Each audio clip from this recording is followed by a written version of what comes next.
할렐루야! 오늘도 우리 히즐라이프 처치는 하나님께 최고의 예배를 드리길 소망합니다.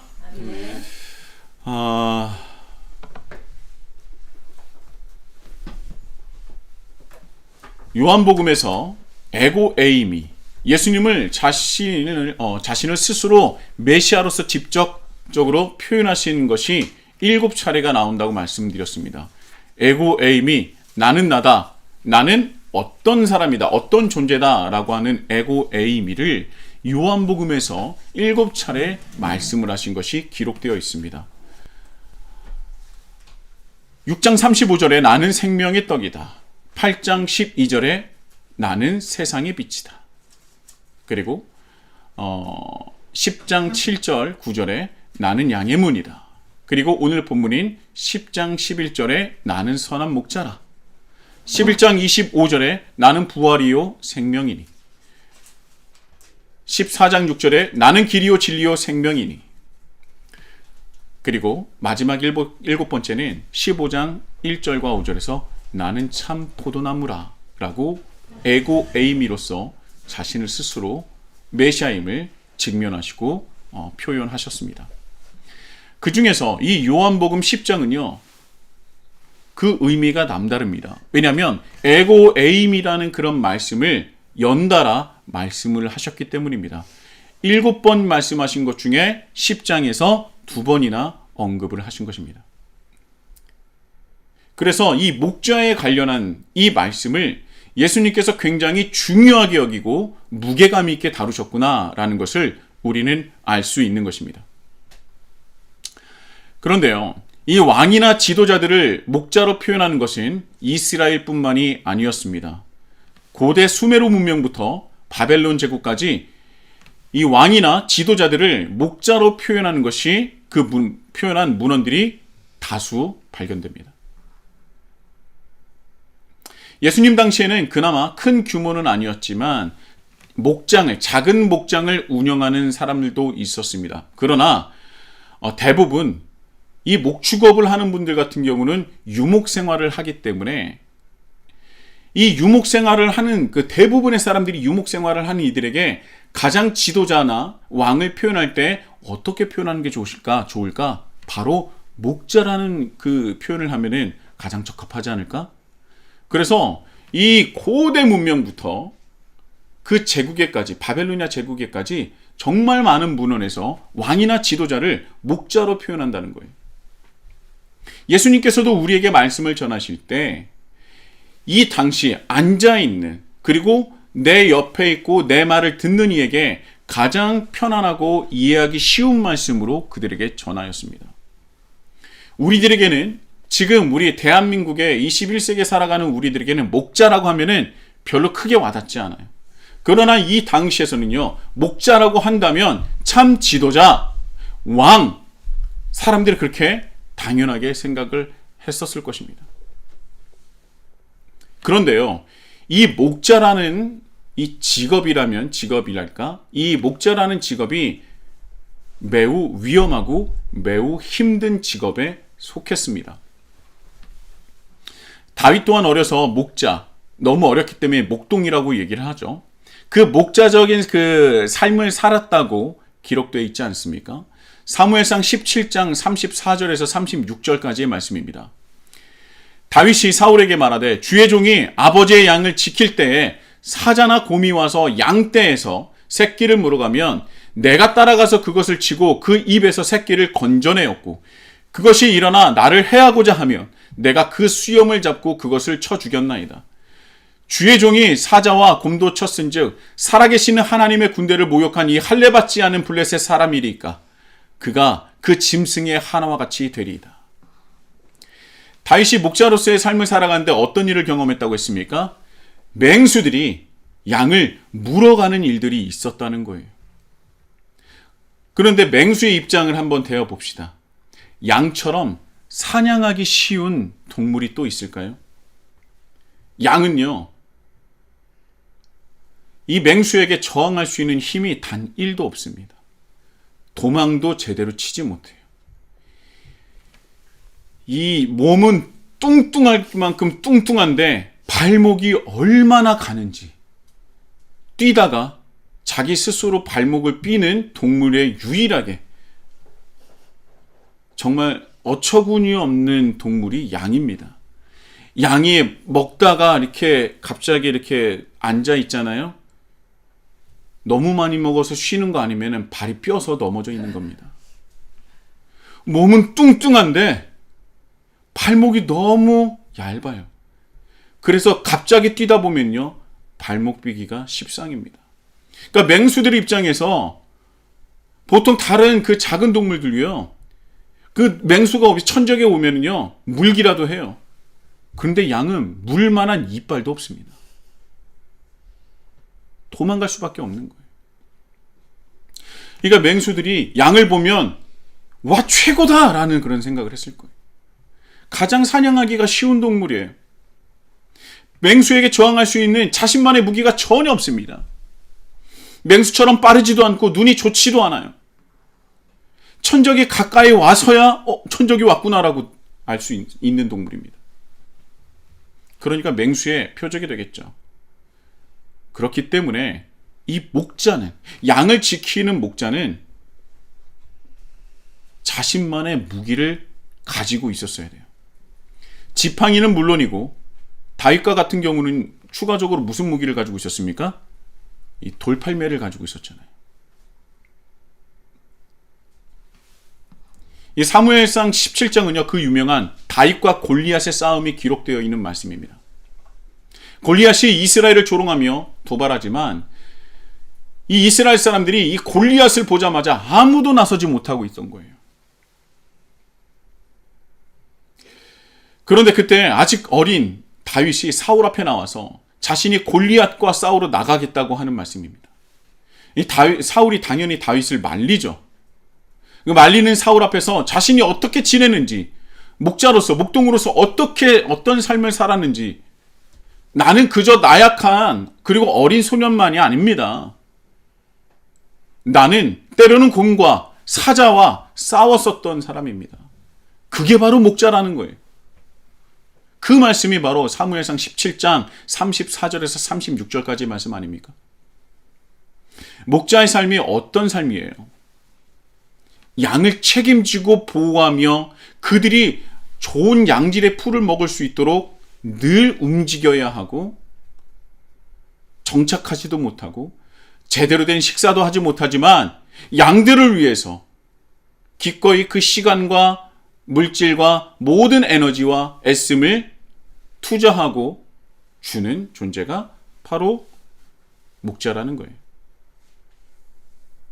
이 목자의 삶이 어떤 모습인지, 어떤 모습으로 살아가는지 정확하게 알 수 있는 말씀이라는 것이죠. 더 나아가서요, 이 곰과 사자와 이 맹수와 싸운다는 것은요, 이 양들을 위해서 자기의 목숨을 아끼지 않는다는 것입니다. 맹수가 찾아왔는데 양들을 뒤로 하고 도망가지 않고 맞서 싸운다는 거예요. 정말 양을 위하는 마음이 없다면 맹수나 어떤 그 사자나 곰이 쫓아와도 그냥 양 한 마리 주고 끝낼 것입니다. 그런데 뭐라 그래요, 다윗이? 그 입에 물려 있었던 새끼까지 빼온다고 하지 않습니까? 그게 바로 목자라는 겁니다.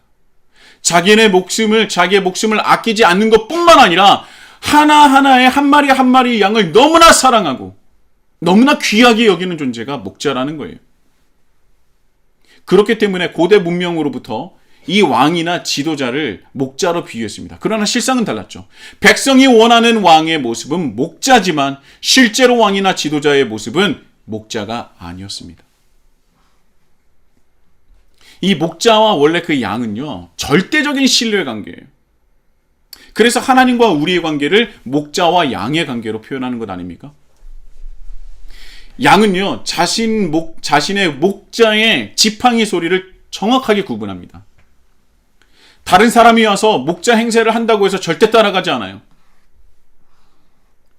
그렇기 때문에 목자는 자신들의 양을 안심시키기 위해서 이동할 때나 양을 먹이를 먹일 때 지속적으로 소리를 냅니다. 지팡이 소리를 내든지 자기 육성으로 소리를 내요. 그리고 약간 정신이 나간 그런 양이 있으면 그 양에 무엇을 부른다 그랬어요? 이름을 부른다고 했어요. 200마리, 300마리 넘는 그 양의 개성이나 버릇이나 특성을 주인만, 그 목자만 알고 있는 겁니다. 다른 사람들이 와서 그냥 똑같이 생긴 양이지만 그 목자는 그 저기 정신 차리지 않고 저기 다른 길로 가는 그 양을 알고 있는 거예요. 그리고 누구야? 라고 하면은요, 양이 갑자기 깜짝이 놀라서 주위를 두리번거리고 목자에게 다시 다가온다는 겁니다. 이게 바로 목자와 양의 관계. 더 나아가서 하나님과 우리의 관계라는 거예요. 절대적인 신뢰 관계가 바로 목자와 양의 관계라는 겁니다. 우리의 영원하신 목자는 오직 우리 하나님 아버지이신 줄 믿습니다. 그 목자에게 모든 것을 맡기는 양, 바로 우리가 되었으면 좋겠어요. 그런데 반대로 목자라고 불리는 왕이나 지도자들은 정말 목자로 볼 수 있는 것입니까? 백성들은 목자와 같은 왕과 지도자를 원했지만 대부분의 왕이나 권력자들이나 지도자들은요, 목자가 아니라 맹수와 같은 존재였죠. 오늘 본문에 나오는 삭군과 이리가 바로 그렇습니다. 2000년 전에도, 수천 년 전에도, 지금도요, 스스로 목자라 칭하는 사람들이 있습니다. 그러나 그 안에 누가 섞여 있습니까? 삭군이 섞여 있다는 거예요. 이리가 섞여 있다는 겁니다. 목자인 척하지만 그 뒤에는 삭군이요, 이리가 목자의 가면을 쓰고 있다는 것입니다. 양들을 보호하고 그들과 함께하는 척은 하나, 그러나 맹수가 달려들면 가장 먼저 도망가는 이들이 바로 그런 삭군들이었어요. 그러나 그들이 평소에 양에게 어떻게 대하느냐? 강압적이고 폭력적이고 지배적으로 양을 대했다는 겁니다. 그래서 예수님께서 유대인들과 바리새인들에게 삭군이라는 말을 전했던 거예요. 그리고 그 뒤에 이리와 같다라고 얘기했는데 그 이리는 누굴 말하느냐? 헤롯 왕과 그리고 관리들이었습니다. 로마 관리들을 말하는 거예요. 이 유대인들에게 또 바리새인들에게 이 목자라는 말씀을 전할 때에 바리새인들은요, 당연히 에스겔 34장을 떠올렸을 겁니다. 왜냐하면 이 바리새인들에게 있어서 에스겔이라는 존재, 특히 34장이라는 존재는요, 그 말씀은 정말 한 토시도 빠짐없이, 토시 하나도 빠짐없이 외워야 되는 장이에요. 왜냐하면 목자에 대한 말씀이기 때문입니다. 그 목자가 누굽니까? 메시아이기 때문에 그래요. 그래서 이 목자에 대한 얘기를 하실 때 그들은 에스겔이 자동적으로 떠올렸을 겁니다. 에스겔 선지자가 여호와 하나님의 말씀을 대신 전합니다. 에스겔 34장 1절입니다. 1절부터 15절까지 말씀인데요. 조금 긴데 여러분들 귀를 쫑긋 세우셔서 한번 들어보시기 바랍니다. 여호와의 말씀이 내게 임하여 이르시되 인자야 너는 이스라엘 목자들에게 예언하라. 그들 곧 목자들에게 예언하여 이르기를 주 여호와께서 이같이 말씀하시되 자기만 먹는 이스라엘 목자들은 화 있을진저 목자들이 양떼를 먹이는 것이 마땅하지 아니하냐. 너희가 살찐 양을 잡아 그 기름을 먹으며 그 털은 입되 양떼는 먹이지 아니하는도다. 너희가 그 연약한 자를 강하게 아니하며 병든 자를 고치지 아니하며 상한 자를 싸매주지 아니하며 쫓기는 자를 돌아오게 하지 아니하며 잃어버린 자를 찾지 아니하고 다만 포악으로 그것들을 다스렸도다. 목자가 없으므로 그것들이 흩어져서 모든 들짐승의 밥이 되었도다. 내 양떼가 모든 산과 높은 맷뿌리에마다 유리되었고 내 양떼가 온 지면에 흩어졌으되 찾고 찾는 자가 없었도다. 그러므로 목자들아 여호와의 말씀을 들을지어다. 주 여호와의 말씀에 내가 나의 삶을 두고 맹세하노라. 내 양떼가 노략거리가 되고 모든 들짐승의 밥이 된 것은 목자가 없기 때문이라. 내 목자들이 내 양을 찾지 아니하고 자기만 먹이고 내 양떼를 먹이지 아니하였도다. 그러므로 너희 목자들아 여호와의 말씀을 들을지어다. 주 여호와께서 이같이 말씀하시되 내가 목자들을 대적하여 내 양떼를 그들의 손에서 찾으리니 목자들이 양을 먹이지 못할 뿐 아니라 그들이 다시는 자기도 먹이지 못할지라. 내가 내 양을 그들의 입에서 건져내어서 다시는 그 먹이가 되지 아니하게 하리라. 주 여호와께서 이같이 말씀하셨느니라. 나 곧 내가 내 양을 찾고 찾되 목자가 양 가운데에 있는 날에 양이 흩어졌으면 그때를 찾는 것 같이 내가 내 양을 찾아서 흐리고 캄캄한 날에 그 흩어진 모든 곳에서 그것들을 건져낼지라. 내가 그것들을 만민 가운데서 끌어내며 여러 백성 가운데서 모아 그 본토로 데리고 가서 이스라엘 산 위에와 시냇가에와 그 땅 모든 거주지에서 먹이되 좋은 꼴을 먹이고 우리를 이스라엘 높은 산 뒤에 두리니 그것들이 그곳에 있는 좋은 우리에 누워 있으며 이스라엘 산에서 살찐 꼴을 먹으리라. 내가 친히 내 양의 목자가 되어 그것들을 누워 있게 할지라. 주 여호와의 말씀이니라. 아멘. 에스겔 선지자 당시 왕도 마찬가지였고요. 하나님의 말씀을 전한다고 하는 그들의 목자라 스스로 칭하는 그 말씀을 전하고 말씀을 지키라 외쳤었던 제사장이나 종교 지도자들 또한 그들은 사꾼이었습니다. 그들은 일이 때였어요. 남유다가 망할 지경이 되었음에도 불구하고 왕은 백성을 생각하지 않았습니다. 그때 대제사장들이나 제사장들이 뭐라고 했는지 아십니까? 바벨론이 남유다를 침공해서 멸망할 것이다라고 하나님께서 말씀하셨어요. 그리고 70년 동안 포로 생활을 해야 될 것이라고 말씀하셨습니다. 그런데 그 말씀에 하나님의 말씀에 귀 기울이지 않고요. 뭐라고 했습니까? 괜찮다, 괜찮다, 평안하다, 평안하다. 하나님께서 우리를 버리지 않으실 것이다. 좋은 말만 외쳤어요.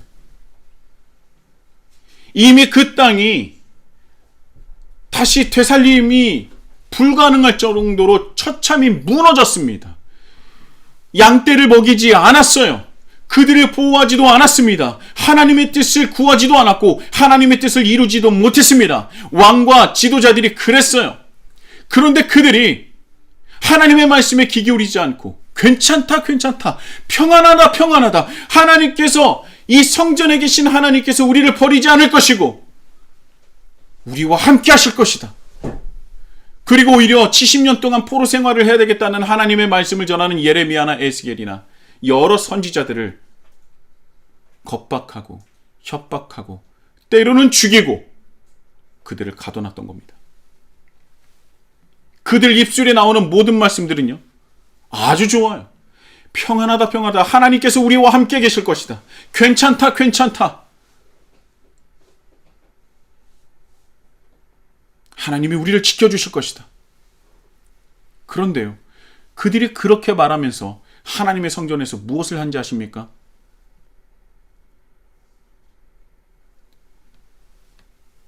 하나님 성전 안에서 다른 신들에 대한 제사를 지냈어요.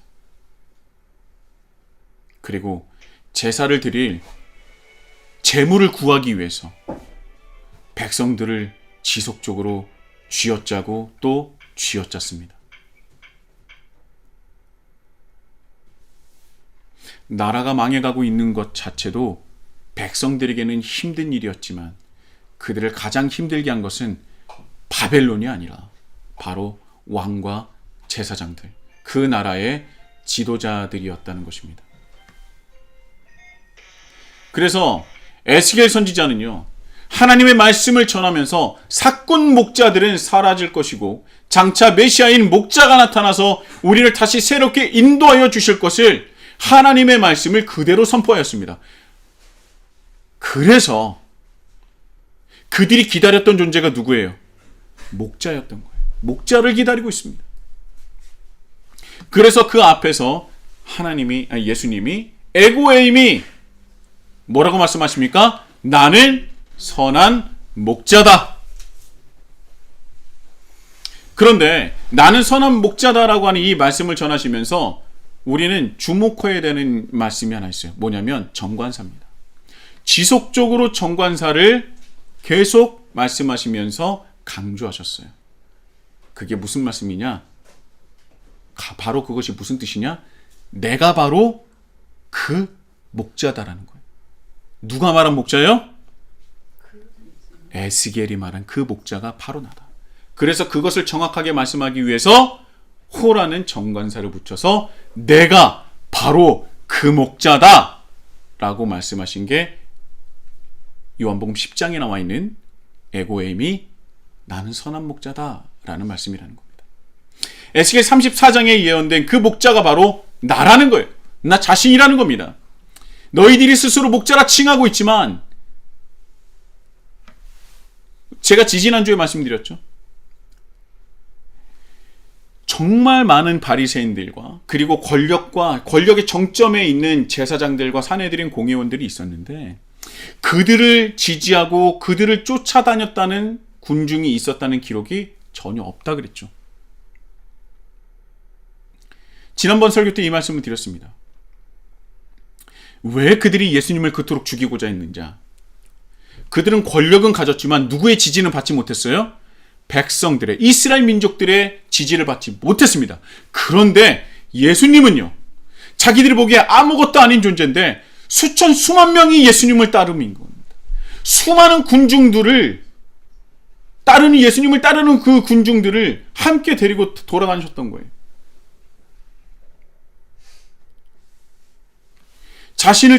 예수님을 따르는 백성들은 점점 늘어난데 정작 종교 지도자들과 권력의 정점에 있는 자신들을 따르는 사람들이 없었다는 겁니다.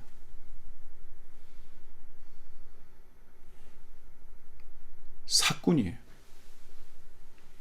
그들은 양들을 지키고 먹이는 존재가 아니었습니다. 국가에 큰 일이 일어날 때마다 그들은 그 누구보다도 먼저 도망갔어요. 그리고 그 모든 것을 정리하고 모든 것을 극복하고 모든 것을 다시 되돌려 놨었던 사람들이 누구냐? 바로 일반 백성들이었다는 겁니다.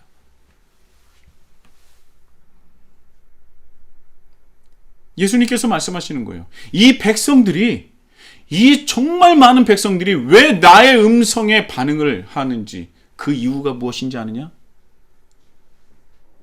내가 바로 그 목자이기 때문이다.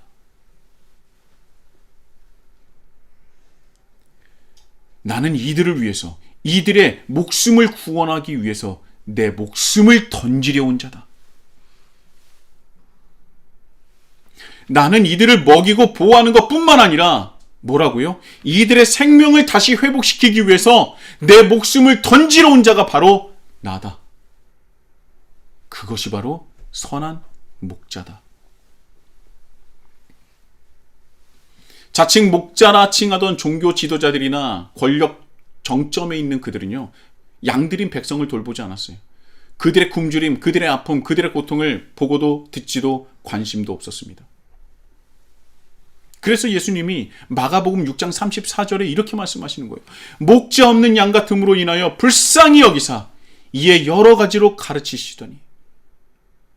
여기서 불쌍히 여기사라는 헬라어 스플랑크니조마이가 있습니다. 스플랑크니조마이라는 이 단어는요, 그저 불쌍히 여겼다라는 정도의 뜻을 가진 것이 아니라 창자가 끊어지듯이 애끓는 마음을 표현할 때 사용하는 거예요. 불쌍히 여겼다, 불쌍하네, 이 정도가 아니라 내가 그를 보니 내가 창자가 끊어지는 듯한 그런 안타까움과 고통을 느끼며 너무나 슬퍼했다는 거예요. 누굴 보고요? 목자 없이 흩어져 있는 양 같은 그 백성을 보니 예수님께서 그런 마음이 생기셨다는 겁니다. 목자 없이 흩어져 있는 내 백성을 보면서 창자가 끊어지듯이 안타깝고 너무나 괴롭고 그들의 고통, 그 양들의 고통과 그들의 신음을 공감하고 있었다는 거예요. 함께 아파하셨다는 겁니다. 여러분, 오병이어 사건이 그냥 그들의 배고픔, 그들에게 배를 배불러주는 그런 사건만이 아닙니다. 예수님은요, 목자 없이 흩어져 있던 이들이 그 누구보다도 목자를 찾아 헤매고 있었던 그들의 모습을 보고 있었던 거예요. 이스라엘 백성들이 예수님의 말씀을 듣고 쫓아다닙니다. 하루, 이틀, 3일, 사흘 무엇을 먹지도 못하고 그렇게 애타게 예수님을 쫓아다니는 거예요. 왜 쫓아다니는 겁니까? 그들이 그만큼 목자를 찾고 헤맸었던 겁니다. 예수님께서 이 산 저 산을 말씀을 전하실 때 수많은 백성들이 예수님을 쫓아다녔어요. 목자 없이 흩어져 이리 치고 저리 치고 살았던 그들이었던 겁니다. 그렇게 간절하고 그렇게 염원했던 목자를 찾더니 이제 예수님께서 나타나시사 그 목자를 따르는 그 양과 같은 그 모습을 예수님께서 보신 거예요.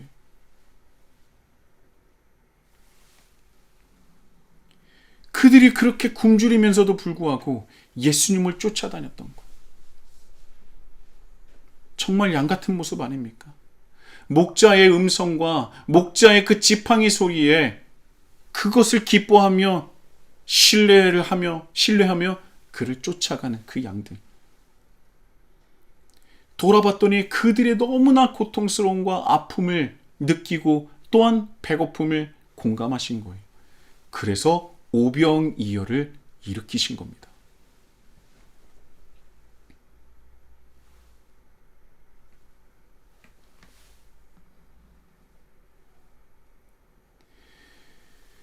그들의 아픔을 치유해 주신 거예요. 단순히 배만 부르게 한 것이 아니라 목자 없이 흩어졌는데 목자를 발견하고 너무나 기뻐서 너무나 큰 기대감으로 목자를 따르는 그 양과 같은 모습을 보셨기에 그들의 아픔이 내 아픔이 되고 그들의 고통이 내 아픔이 돼서 그들의 그것을 공감해주고 그들을 채워준 겁니다.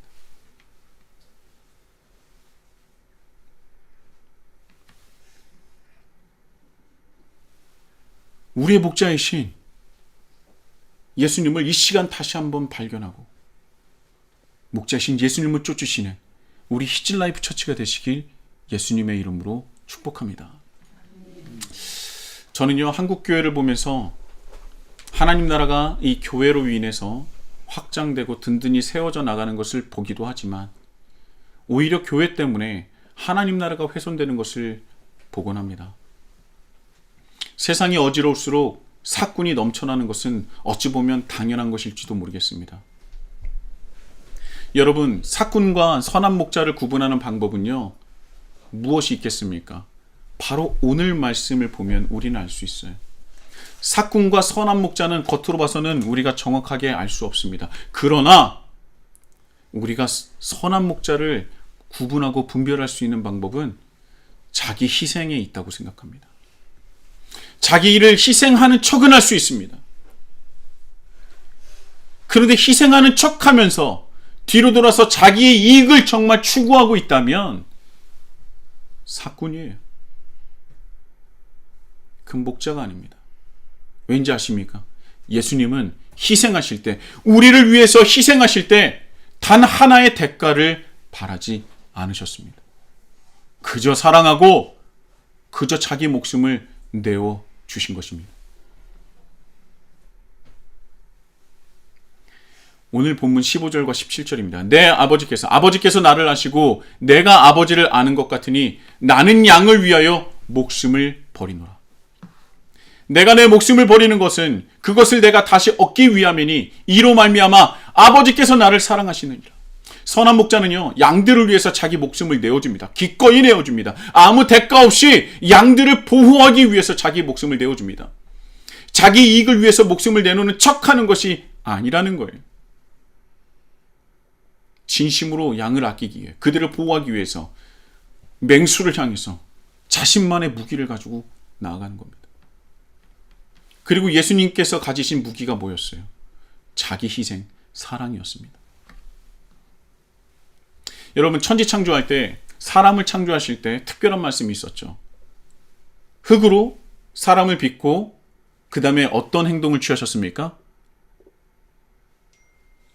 생기를 후 하고 불어넣으셨죠. 생기를 불어넣는 것은요, 다르게 표현한다면 나의 생명을 나눠주는 것을 뜻합니다. 하나님은 사람을 창조하실 때 자신의 생명을 나눠주심으로 창조하셨어요. 그리고 예수님은요, 생명을 나눠준 그 일을, 그 존재를, 그 사람을 위해서 생명을 나눠준 이 일을 위해서 자신의 생명을 버리시는 사건입니다. 그것이 바로 십자가 사건이죠.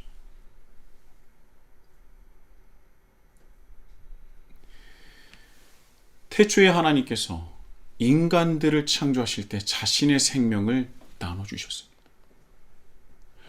그리고 그 생명의 불길이 꺼지고 있을 때 그 생명을 다시 불어넣기 위해서 뭐 하셨다고요? 자신의 생명을 버리신 거예요. 그런데 그 버린 것은요, 그냥 모든 것을 버리는 게 아니라 또 다른 생명과 또 다른 부활을 이루기 위한 희생이었고요. 다른 생명을 위해서 자신의 생명을 내려놓는 것이 무엇이냐? 바로 오히려 생명을 더하는 일이 된다는 것을 우리에게 말씀해 주신 겁니다. 다른 생명을 위해서 나의 생명을 내놓는 일이 오히려 생명을 더하게 된다는 말씀이라는 거예요. 그것이 바로 선한 목자임을 예수님께서 증명하신 겁니다. 그리고 생명을 살리기 위해서 내 생명을 버리는 것이, 또 다른 생명을 더하는 것이, 이 놀라운 선순환의 구조가 바로 기독교의 본질입니다. 근원이라 할 수 있어요. 기독교가 성장하려면 자신의 생명을 나누어 주어야 합니다. 그래야 하나님 나라가 확장되고 성장하는 거예요. 그것이 바로 기독교입니다. 이 시대는요, 우리가 살아가는 이 시대는요, 굶주리고 고통스러워하며 목자 잃은 양처럼 흩어져 있는 양들이 차고 넘치는 시대입니다. 그들은 어쩌면 2000년 전 에스겔 선지자가 예언한 목자를 기다렸었던 그 선한 목자가 오기를 기다리고 있는 건지도 모르겠습니다. 그렇기에 하나님을 믿는 우리가, 예수님의 제자인 우리가 이 시대의 선한 목자가 되어야 하는 것입니다. 우리의 선한 목자이신 예수님을 전할 방법은 우리가 예수님처럼, 우리가 예수님을 닮은 선한 목자가 되는 것뿐입니다. 이미 우리 안에는요, 하나님께서 나눠주신 그 생명이 흘러넘치고 있습니다. 그 생기가 우리 안에 흘러넘치고 있어요. 한번 생각해 보십시오. 예수님께서 지금 이 시대를 바라보시면서 어떠한 마음을 가지고 계시겠어요? 어떠한 마음을 가지고 이 시대를 바라보고 계시겠습니까? 스플랑크니조마이, 창자가 끊어지듯이 애끓는 마음으로 이 시대를 바라보고 계시지 않겠습니까? 이제는 예수님께서 우리를 바라보셨던 것처럼 이제는 우리가 세상을 스플랑크니조마이라는 그 마음으로 세상을 바라보아야 할 때입니다.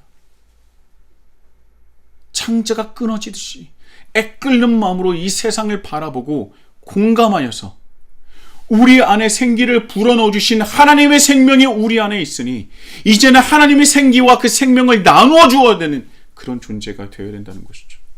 그것이 선한 목자고, 그것이 우리가 이 땅에 내려진 이유라는 것입니다. 우리의 선한 목자 되시는 예수 그리스도를 세상에 전할 방법은 우리야말로 선한 목자가 되어야 한다는 것입니다. 여러분, 사꾼으로 예수님을 전할 수 없어요. 우리는 누구보다도 잘 알고 있습니다. 우리가 선한 목자가 되어야 됩니다. 선한 목자는 생명을, 그 생기를 나눠주는 존재예요. 생명을 받은 존재로 생명을 다시 나눠줄 수 있는 존재. 그것이 바로 하나님의 백성이요, 자녀요, 예수님의 제자인 우리인 것입니다. 생명을 나눔받은 이로 그 생기를 당당히 세상에 나눠주기를 결단하며 세상에 나가시는 우리 히즐라이프 처치가 되시길 예수님의 이름으로 축복합니다.